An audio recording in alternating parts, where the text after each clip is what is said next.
নমস্কাৰ সকলোকে এটা নতুন ভিডিঅ'লৈ আপোনালোক সকলোকে স্বাগতম জনাইছোঁ।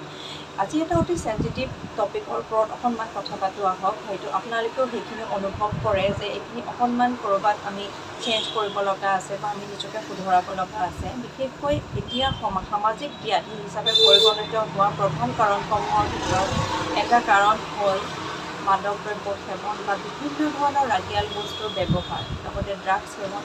এনেধৰণৰ বিভিন্ন ধৰণৰ ৰাগিয়াল বস্তু যিমানখিনি আছে, বিভিন্ন ধৰণৰ ভেৰাইটি আছে, সেই গোটেই বস্তুখিনি যে আমাৰ সমাজৰ যুৱ প্ৰজন্মই ইউজ কৰি আছে বা বিভিন্ন স্তৰৰ ব্যক্তিসকলে ব্যৱহাৰ কৰি আছে, আৰু ইয়াৰ ফলত ইয়াৰ কুপ্ৰভাৱ আমাৰ গোটেই সমাজখনত আচলতে পৰিছে। লগতে যিজন ব্যক্তিয়ে এই মাদক দ্ৰব্যসমূহ বা ৰাগিয়াল বস্তুসমূহ সেৱন কৰি আছে, তেওঁ নিজৰটো ক্ষতি কৰিছে, লগতে নিজৰ সন্তানৰ বা নিজৰ পৰিয়ালৰ জীৱনলৈও ভাবুকি মাতি আনিছে। গতিকে এই মাদক দ্ৰব্যসমূহে আমাৰ শৰীৰত কেনেকুৱা প্ৰভাৱ পেলায় সেইখিনি বিষয়ে আজি অকণমান আপোনালোকক মই অৱগত কৰিবলৈ বিচাৰিছোঁ।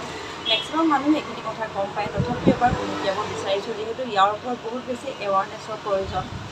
আৰু আমি জানি শুনি কিছুমান ভুল কৰি থাকোঁ। আমি সকলোৱে জানো যে মাদক দ্ৰব্য বেয়া, সুৰা পান বহুত বেছি এটা বেয়া অভ্যাস, বা চিগাৰেট খোৱা বেয়া, ধঁপাত জাতীয় যিকোনো সামগ্ৰী, ভাং, শিখৰ বা আৰম্ভ কৰি যিমানখিনি গুটখাজাতীয় সামগ্ৰী আছে, সেই গোটেইখিনি আমাৰ বজাৰত সহজে উপলব্ধ। কিন্তু আমি সকলোৱে জানো যে এইখিনি খোৱা বেয়া, আৰু সেই পেকেটটোত উল্লেখো থাকে যে এইখিনি খোৱাটো বেয়া, স্বাস্থ্যৰ পক্ষে হানিকাৰক।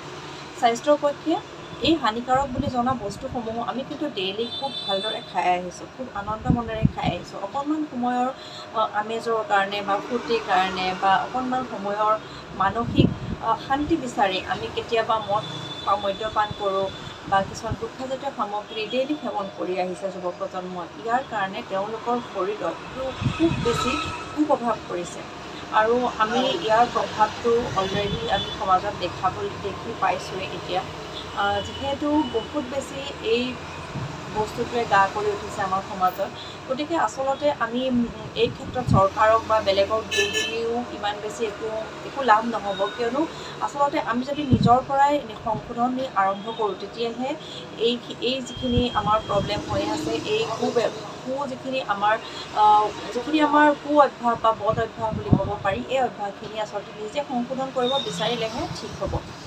বা আপুনি আপোনাৰ ফেমিলি মেম্বাৰৰ যদি কোনোবা আছে, তেতিয়াহ'লে সেই ষ্টেপটো যদি আপুনি এই ভিডিঅ'টো চাই আছে, তেতিয়াহ'লে আপুনি গ্ৰহণ কৰিব পাৰে। তেওঁক ৰাগিয়াল বস্তুৰ পৰা আঁতৰাই আনিবলৈ আপুনি প্ৰথমে চেষ্টা কৰিব লাগিব, কিয়নো আমাৰ প্ৰথম ষ্টেপটো ঘৰখনৰ পৰা আৰম্ভ হ'ব, তাৰপিছতহে আমি সমাজখন ঠিক কৰিব পাৰিম। আমাৰ ৰাগিয়াল বস্তুসমূহৰ ভিতৰত মদ্যপান, বিভিন্ন ধৰণৰ গুটখা, ড্ৰাগছ আদি পৰে। গতিকে এই গোটেই ৰাগিয়াল বস্তুখিনি আমাৰ গোটেই শৰীৰটোৰ ওপৰত দীৰ্ঘদিন ধৰি খোৱাৰ ফলত বহুত বেয়া প্ৰভাৱ পেলায়। প্ৰথম কথা হ'ল ই আমাৰ মানসিক সন্তুলন নাইকিয়া কৰে, আৰু আমাৰ শৰীৰৰ যিবিলাক স্নায়ু আছে, স্নায়ুৰ ওপৰত এই মাদক দ্ৰব্যসমূহ বা ৰাগিয়াল বস্তুসমূহৰ প্ৰভাৱ বহুত বেছি উল্লেখনীয়। আৰু এই বস্তুবিলাকে আমাৰ স্নায়ৱিক দিশটোৰ ওপৰত বহুত বেছি প্ৰভাৱ পেলায়, আমাৰ গোটেই নাৰ্ভাছ ছিষ্টেমটো বহুত বেছি বিকল অৱস্থালৈ লৈ যাব পাৰে। লগতে হাৰ্টৰ সমস্যা বৃদ্ধি কৰে, ব্লাড প্ৰেছাৰ বৃদ্ধি কৰে, ষ্ট্ৰ'ক আদিৰ সমস্যা খুব বেছি আশংকা বৃদ্ধি কৰে। লগতে লিভাৰ ডিজিজ, এইটো আমি সকলোৱে গম পাওঁ যে লিভাৰ চিৰ'চিছ লাষ্ট পৰ্যায়টো হ'ল, লিভাৰ ডিজিজৰ লাষ্ট পৰ্যায়টো হ'ল লিভাৰ চিৰ'চিছ।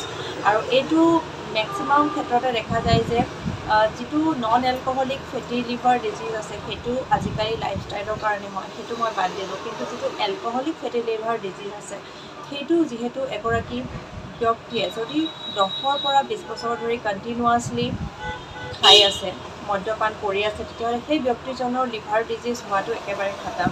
আৰু প্ৰথম অৱস্থাত লিভাৰত ফেট জমা হ'ব, তাৰপিছত লাহে লাহে লিভাৰটো ডেমেজ হৈ লাষ্টত লিভাৰ চিৰ'চিছলৈ ৰূপান্তৰিত হয়, যিটো আমি আগৰ অৱস্থালৈ লিভাৰটোক কেতিয়াও আমি ঘূৰাই আনিব নোৱাৰা এটা কণ্ডিশ্যন।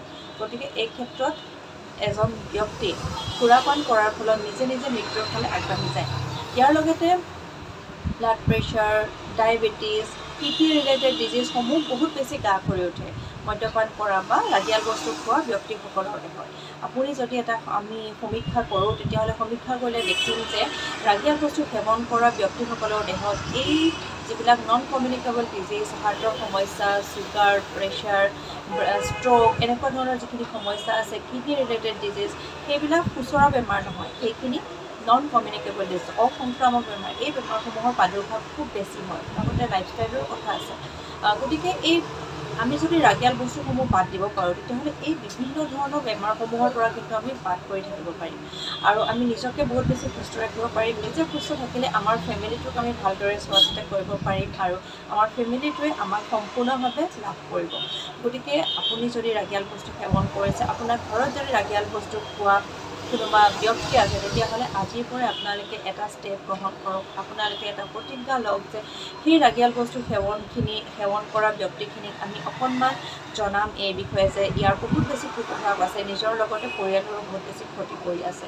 আৰু যদি আপুনি খাই আছে তেতিয়াহ'লে আপুনি আজিৰ পৰা বৰ্জন কৰক কিয়নো মাদক দ্ৰব্যই কেতিয়াও কোনো এজন ব্যক্তিৰে উন্নতি কৰিব নোৱাৰে ই সদায় এজন ব্যক্তিক অধোন্নতিহে কৰিব পাৰে লগতে নিজৰ শৰীৰটো বা নিজৰ হেল্থটো সদায় অধঃপতনে নিয়াত বহুত বেছি প্ৰভাৱ পেলায় গতিকে নিজৰ হেল্থৰ কাৰণে নিজৰ ফেমিলিৰ কাৰণে আপোনালোকে মাদক দ্ৰব্য বা ৰাগিয়াল বস্তু ত্যাগ কৰক আৰু লগতে এই যিখিনি ক'লোঁ মই অসংক্ৰমাত্মক যিখিনি বেমাৰ আছে সেই বেমাৰসমূহৰ পৰাও বাচি থাকক থেংক ইউ যদি ভিডিঅ'টো ভাল লাগে সকলোৰে লগত শ্বেয়াৰ কৰিব থেংক ইউ ফৰ ৱাচিং